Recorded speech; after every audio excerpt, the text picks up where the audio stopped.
A while ago, I picked up Watch Dogs 2 again.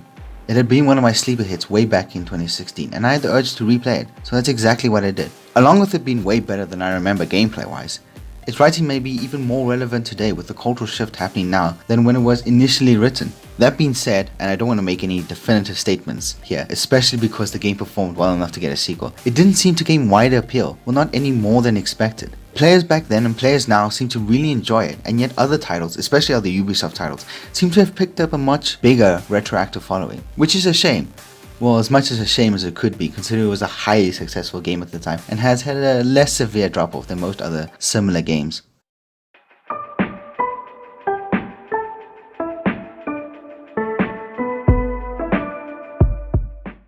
The jump from the first game to this one was incredible, helped restore faith in the franchise, all while others pretended it didn't, and fostered a happy fanbase that is excited for the next installment. Sound like any game you know? However, the game felt on all my playthroughs lacking in some way that I could never quite figure out. Something always felt missing or off. Something was always ready to click in place but didn't. Potential was built in but not built on. But I can never tell you the specifics. Much like my criticisms of this game, I feel as if this game suffers from an identity crisis of sorts. It is composed of so many moving parts that sometimes clash with each other or sometimes never interact at all. Some design aspects are not coherent with others, and while this doesn't spoil the experience, it does have me wondering about the potential the game possesses. So I'm going to look at all the different components of this game and try break them down into their various aspects. These will be the story missions, which I will call Infiltration because they all follow a very similar format of taking you to a location and giving you the tools to infiltrate the location. The open world they have created and the multiplayer experience they built in. These aspects all seem to feel isolated from one another, yet have the entirety of the game's tools at their disposal, but not in any coherent way, leading to what feels like an inefficient experience that could feel disconnected from its full potential.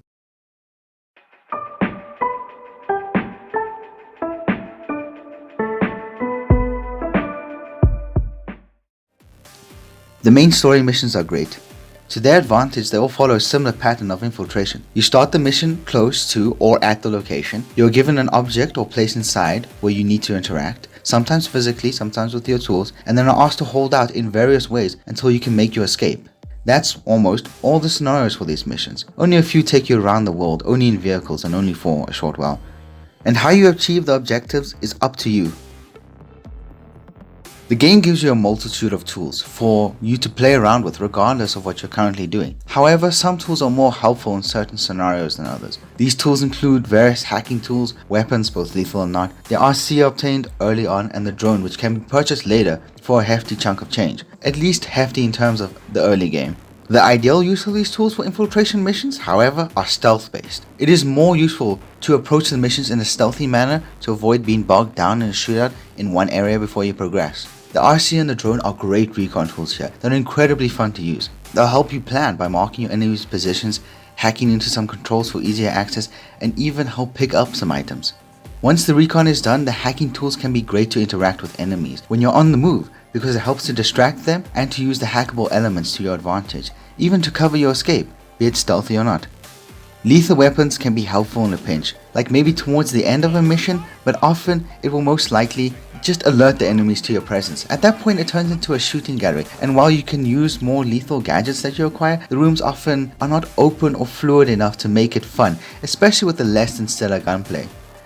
It doesn't feel in spirit with how these missions are set up and is a sign of a disconnect between two different design philosophies. The design of the locations in which the main missions take place follow a great approach. They follow a funnel approach in which the start of the infiltration allows for many paths to be followed in many different ways until it slowly guides you along to an objective with a singular, clear way to interact, like a hacky minigame or just a hands-on interactable object. With this, levels feel big, then small, but all designed in very intricate ways. They are designed very well, especially locations that are more sprawling than others. However, they are static locations in the notion of this open world. They are dotted around the map and missions hardly, if ever, take you from one location to the next. Everything is very isolated, which may result in great design, but raises the questions for the need of an open world.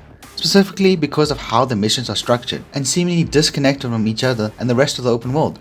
Maybe it was done to avoid trailing missions. Maybe it was done to challenge the team to design levels that can fit in an open world while still being contained, like not having false paths since the location itself needs to lead back into the open world. Or maybe it was to keep it separate so as to not disrupt the pacing, I don't know. All I know is that it felt like a very different game to the open world and left me questioning why it is in an open world in the first place. The enemy AI is kind of dumb for a stealth game, but it's positioned in and reacts in a way as to heavily encourage stealth. Their AI plays so well with the recon tools and hacking mechanics that sneaking past them with your various access to stealth tools and movement is the most satisfying way to play. Also, your takedowns, even the non-lethal, leave your enemy in a position that is unable to be moved, encouraging a completely ghost playstyle. When you are caught, however, a hard or soft restart feels like the best course of action. I don't know why, but it's less satisfying to mow them down and complete the objective in silence afterwards, especially with the dead set crew watching you. Maybe it was just me, but when backup was called, they were either easily dispatched or quickly became too overwhelming. The most challenging moments for me was when I was trying to use absolute stealth and hackery. It felt like the most rewarding over any other playstyle in regards to dealing with the AI. The infiltration missions often show Watch Dogs at its best, yet always teases you with a wealth of tools best not used, a backdrop of a sandbox open world not to be utilized, and enemy AI that are less adaptable than they seem. Play the missions in a certain stealthy way, however, and you are treated to some top quality gameplay.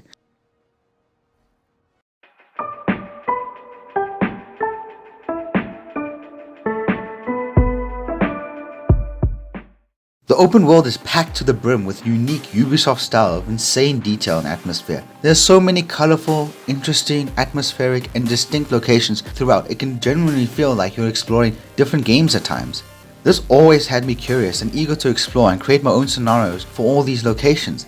They fit in with the theme of San Francisco rather than the theme of a hacker culture, and I like that. It really hammers home that the group starts from nothing and has to find a way to leave their mark on it, much like how the world attempts to leave a mark on you. In terms of activities to do, well, they include races, both of the e-card and drone variety, side missions, photo spots, crazy tasky-esque driving missions, tagging of buildings and billboards, hacking and finding various collectibles. The world only really offers cosmetics to your cars and clothing and will sometimes add new music, but there aren't really places to get food or partake in some real life activities like bowling or darts, which is kind of disappointing to be honest. The tools that really work in the open world are the recon tools, hacking tools, and weapons. The recon can be really useful to find collectibles and enemies. The hacking is essential to create scenarios to engage in platforming, really fun by the way, and the weapons are fun in almost any open world game. I personally only use the weapons in the open world to react to the unique actions that are only created out there. Most hacking tools work the best in the open world, either to dick around or help in avoiding pursuits. However, the best tools, clearly designed for the open world, puzzles and faction encounters, introduce massive power creeps into the main missions. For example, it makes way more sense to mass hack vehicles in the open world pursuit than inside the infiltration missions. Similarly, it's a fun time to dick around with mass distraction hack out in the open world, but it ends up making infiltration too easy at points. The different factions of the game was a genius move. The fact that they can dynamically interact with one another brought a cool aspect to this game and really helped to spice up encounters. I think Ubisoft knew this, and that's why they had the brilliant move of letting you summon one of them to an NPC in your location. They do, however, cause a huge amount of chaos most of the time when they clash, which can be super messy in the story missions, as it could end up blocking the funnel we discussed earlier. However, in the freedom of the open world, the chaos becomes an absolute spectacle. The open world is filled with insane detail, so much personality and an atmosphere that matches the tone of the game perfectly. It feels lived in thanks to the unique NPCs and the various factions. There is unfortunately so much lost potential that comes with that, and hopefully one day Ubisoft can extend missions to let us truly run free with meaningful shit to do in their vibrant worlds.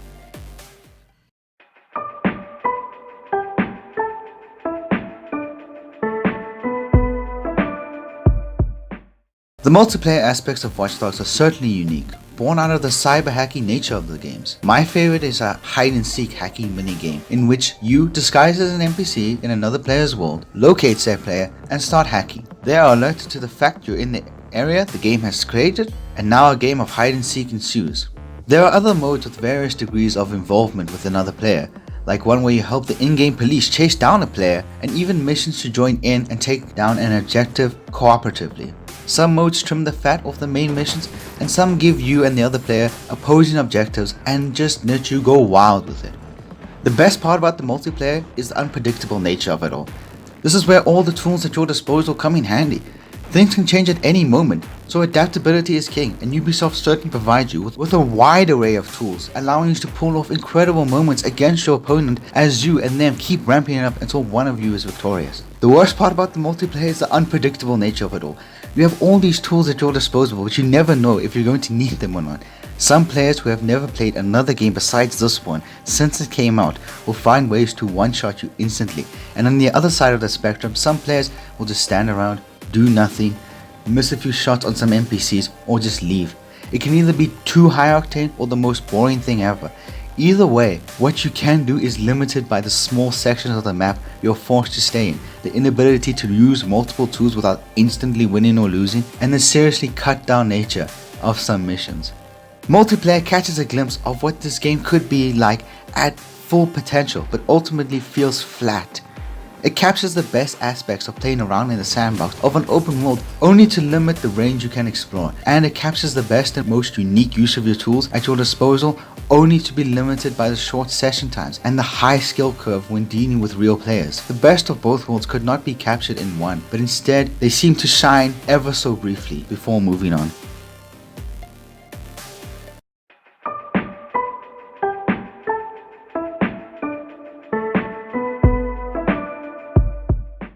Overall, Watch Dogs 2 is a beautifully dense, provocative, detailed, and somewhat innovative game that presents the player with so much to do, explore, and mess around with, only to limit their potential with what they can do, segregate the different aspects of play, discourage creative combinations, and fail to build upon what could have been a very interesting AI system. Nailing all these aspects down and getting them to work with each other, I believe, is the way to create a true creative freedom for the player. Provide them with a sense of true non-linearity and let the game thrive because of it. Who knows, maybe Watch Dogs Legion and its mechanics will accomplish this. I mean, it does seem like it lets you play as characters that are all over the map at any time. So maybe this is a step in the right direction. Watch Dogs 2 is definitely worth a playthrough. It has great aspects, infuriating flaws, but ultimately delivers on so much. I just wish there was a game that could faithfully combine all the aspects it does so well.